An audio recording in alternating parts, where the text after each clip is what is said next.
Okay, so let us now talk a bit more about the pre-processing which the FASTQ files undergo before alignment.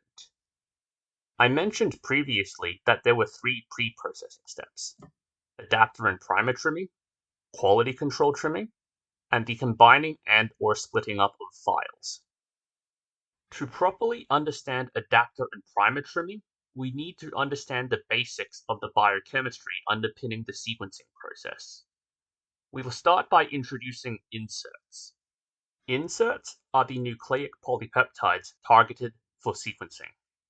They can be pulled down pieces of RNA, fragmented pieces of chromosomal DNA, or nucleic sequences obtained by some other means.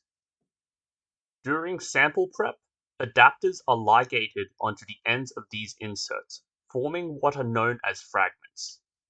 Keep in mind that fragments, in the context of next-gen sequencing, means something completely different from fragments in the context of de novo genome assembly.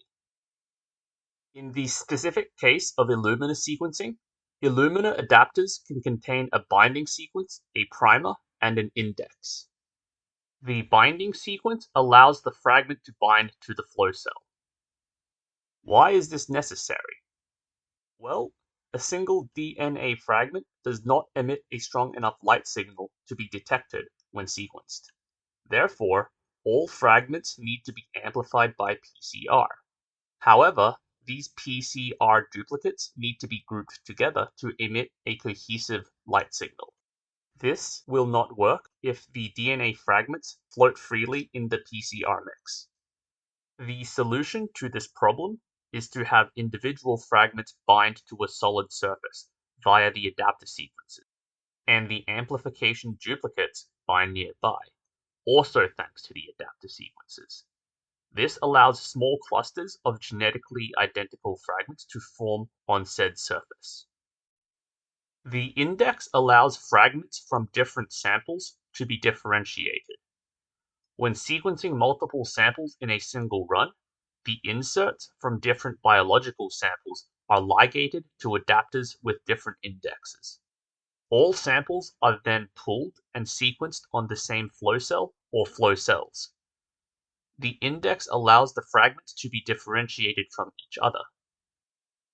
The practice of sequencing multiple samples on the same flow cell or flow cells is known as multiplexing. Multiplexing is done for two reasons. One reason is due to budget constraints, when using one flow cell per sample is deemed unnecessary and too costly for insufficient gain. The other reason is to hedge against the risk of individual flow cells behaving abnormally or failing. Finally, the primer is a binding site for polymerase proteins to bind to and makes the PCR process possible. Now that we know what a fragment is, we can talk about reads. When a fragment is sequenced, only the ends are sequenced, not the entire fragment. The sections of the fragment which get sequenced are called reads. In single-end sequencing, only one end of the fragments are sequenced, resulting in one read per fragment, while in paired-end sequencing, both ends of the fragment are sequenced, resulting in a pair of reads per fragment. These reads are designated R1 and R2 for the forward and reverse reads respectively. Because sequencing starts at the ends and progresses inwards, these raw reads will contain the adapter sequence. The adapters need to be removed, and the reads need to be sorted into groups based on their index. Most modern machines do this automatically, and if so, the FASTQ files they produce do not need to undergo this step. That is why adapter and primer trimming has been designated as a non-mandatory step in the core pipeline, because that step is not always necessary. One clarifying note about how the two reads are differentiated from each other. Each fragment has two ends. Different copies of a fragment will have different ends attached to the flow cell. The end which is not attached to the flow cell is the one that gets sequenced. What makes paired end sequencing possible is that the adapters at each end are different. When the forward read is sequenced, the exposed forward adapters are popped off, and the exposed DNA is then sequenced.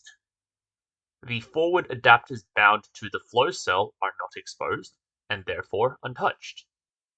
Then, when the reverse read is being sequenced, the exposed reverse adapters are first popped off before the exposed DNA is sequenced. The quality control trimming and filtering step is much easier to understand. Basically, reads whose quality do not meet a certain standard will be trimmed down or removed entirely. Some trimming and filtering strategies include read length, average read quality, minimum base quality cutoffs for leading, trailing, and any base, and the sliding window strategy. Sliding window filtering involves calculating the average quality of all X-length subsequences of the read being scrutinized. Reads are either trimmed at the point where the average quality drops below the user-given threshold or filtered out entirely. Sometimes, due to limited computational resources, data, even for a single sample, must be split into smaller files and aligned piecemeal before the results are recombined into a single alignment results file. Conversely, reads from the same sample but different flow cells may be combined into a single file to make the overall pipeline simpler, if computational resources allow it. These are logistical issues rather than biological ones. Similar to adapter and primer trimming, this process is not always necessary.